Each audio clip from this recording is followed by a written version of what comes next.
அருகே பலத்த காற்று வீசிய போது 70 அடி பரப்பளவில் அமைக்கப்பட்ட தகர கொட்டகை 100 அடி தூரத்திற்கு தூக்கி வீசியதால் பரபரப்பு ஏற்பட்டது. தருமபுரி மாவட்டம் அரூர் அடுத்த குடுமியாம்பட்டி கிராமத்தைச் சேர்ந்த தம்பதி சின்னசாமி, மாரி இவர்கள் புதிதாக 70 அடி பரப்பளவில் தகர கொட்டகை அமைத்து அண்டை மாவட்ட நிலங்களிலிருந்து தக்காளி, உருளைக்கிழங்கு, வெண்டைக்காய் உள்ளிட்ட காய்கறிகளை இறக்குமதி செய்து வாகனத்தின் மூலம் விற்பனை செய்து வருகின்றனர். மேலும் இந்த தகர கொட்டகையில் குடியிருந்து வருகின்றனர். இந்த நிலையில் நேற்று பலத்த காற்றுடன் கூடிய மழை பெய்ததால் 70 அடி பரப்பளவில் அமைக்கப்பட்டிருந்த தகர கொட்டகை 100 அடி தூரத்திற்கு தூக்கி வீசப்பட்டது. அதிக காற்று வீசப்பட்டதால் முன்னெச்சரிக்கை நடவடிக்கையாக மாறி அவரது வீட்டாருடன் அருகிலுள்ள வீட்டில் தஞ்சம் அடைந்ததால் உயிர் சேதம் தவிர்க்கப்பட்டது. இது தொடர்பாக குடுமியாம்பட்டி கிராம நிர்வாக அலுவலர் மற்றும் உதவியாளர் சம்பவ இடத்திற்கு நேரில் வந்து ஆய்வு மேற்கொண்டனர். மேலும் தங்களின் வாழ்வாதாரத்திற்காக 2 லட்சம் ரூபாய் செலவு செய்து அமைக்கப்பட்ட தகர கொட்டகை தற்போது பலத்த காற்றால் தூக்கி வீசப்பட்டு சேதம் ஏற்பட்டுள்ளதாக வேதனை தெரிவித்த மாறி மாவட்ட நிர்வாகம் தங்களுக்கு உரிய நிவாரணம் வழங்க வேண்டி கேட்டுக்கொண்டார். தடதடான்னு காத்து மழை எதிர்பார்க்காத வச்சு அங்கங்க ஓடணும். கூடு பூரா தூக்கிருச்சு, லைனை அத்து போயிடுச்சு. லைனு வண்டியில் போனவங்க லைனை நிறுத்தி எங்களே பேசிட்டு லைனை இழுத்து விட்டு போனாங்க. ரோடு மேலே இருக்கிறோம். இந்த மாதிரி கஷ்டமாக இருக்குது. நாங்கள் இந்த மாதிரி கஷ்டத்தில் ஏதோ எங்களுக்குன்னு கஷ்டப்பட்டு ஒரு கூலிக்காரர் தான் நாங்கள் கூலி செஞ்சு இதெல்லாம் போட்டு வச்சு இப்படி எங்களால் இன்னுமே இல்லாத 2 லட்சம் ரூபாய் வீடு போச்சுங்க.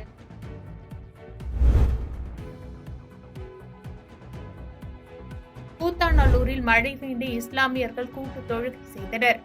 அனைத்து உயிரினங்களும் வெப்ப அலையிலிருந்து பாதுகாக்கும் வகையில் மழை பெய்ய வேண்டி கூத்தாநல்லூரில் சிறப்பு தொழுகை நடைபெற்றது. தவ்ஹீத் ஜமாத் சார்பில் கூத்தாநல்லூர் அள்ளிக்கேணி மைதானம் அருகே நடைபெற்ற இந்த தொழுகையில் ஆண்கள், பெண்கள், முதியோர் என 200க்கும் மேற்பட்டோர் பங்கேற்று மழை வேண்டி கூட்டு பிரார்த்தனை மேற்கொண்டனர். நிகழ்ச்சியின் நிறைவாக கூத்தாநல்லூர் காவல்துறையினர் சார்பில் நிகழ்ச்சியில் பங்கேற்ற அனைவருக்கும் மழை பொழிவை அதிகரிக்கும் நோக்கோடு மரக்கன்றுகள் வழங்கப்பட்டது.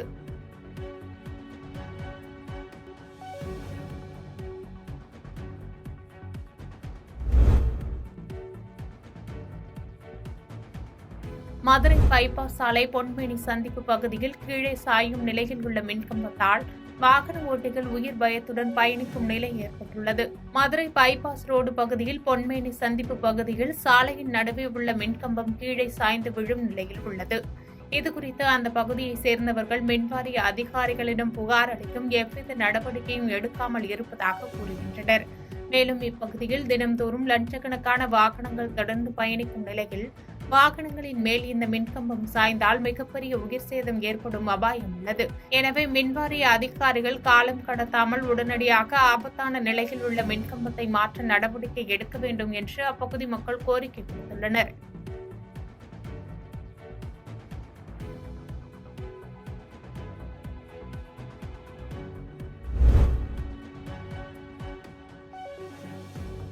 செங்கம் சுற்றுவட்டார பகுதிகளில் சுட்டெரிக்கும் வெயிலால் தண்ணீரின்றி கருகிய நெற்பயிர்கள். திருவண்ணாமலை மாவட்டம் செங்கம் மற்றும் அதன் சுற்றுவட்டார பகுதிகளில் பெரும்பாலும் விவசாயமே முதன்மை தொழிலாக உள்ளது. அந்த வகையில் நிலத்தடி நீரை நம்பி இந்த ஆண்டு 2ஆம் போகம் நெல் நடவு செய்து நல்ல விளைச்சல் தரும் என எதிர்பார்த்து காத்திருந்த விவசாயிகளுக்கு கத்திரி வெயில் ஆரம்பமாவதற்கு முன்பே அதிகரித்த வெயிலின் தாக்கத்தால் நிலத்தடி நீர்மட்டம் குறைந்து கிணற்றில் தண்ணீர் இல்லாத நிலை உருவாக்கி நெற்பயிர்கள் கருகி வருகின்றன. அறுவடைக்கு தயாராவதற்கு முன்பே நெற்பயிர்கள் காய்ந்து கருகி போனதால் மனமுடைந்த விவசாயிகள் வளர்ப்பு மாடுகளை நிலத்தில் விட்டு மேய்க்கும் அவல நிலைக்கு தள்ளப்பட்டுள்ளனர். பருவமழை, புயல் காலங்களில் சேதாரமாகும் பயிர்களுக்கு இழப்பீடு வழங்குவது போன்று வெயில் காலங்களில் தண்ணீரின்றி வீணாய் போகும் பயிர்களுக்கும் தமிழக அரசு இழப்பீடு வழங்க வேண்டும் என செங்கம் பகுதி விவசாயிகள் கோரிக்கையாக உள்ளது.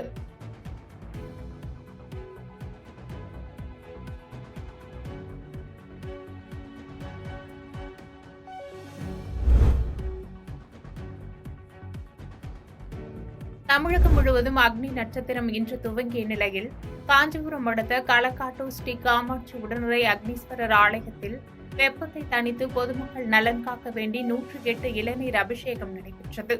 காஞ்சிபுரம் அடுத்த களக்காட்டூர் சந்திரமேக தடாகம் என கூறப்படும் ஏரிக்கரையின் மேல் பகுதிகள் ஸ்ரீ ஊரணி ஆழ்வார் என அழைக்கப்படும் ஸ்ரீ காமாட்சி உடனுறை அக்னீஸ்வரர் ஆலயம் அமைந்துள்ளது.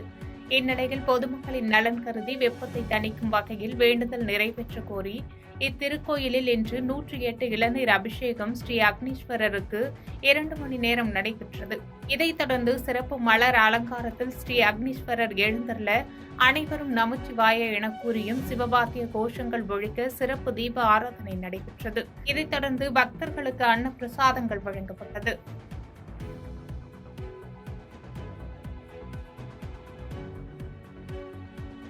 பாதகம் செய்பவரை கண்டால் நாம் பயங்கொள்ளலாகாது பாப்பா. மோதி மிதித்து விடு பாப்பா, அவர் முகத்தில் உமிழ்ந்து விடு பாப்பா. அண்மை செய்திகளை உடனுக்குடன் தெரிந்து கொள்ள இணைந்திருங்கள் இயம்நாடு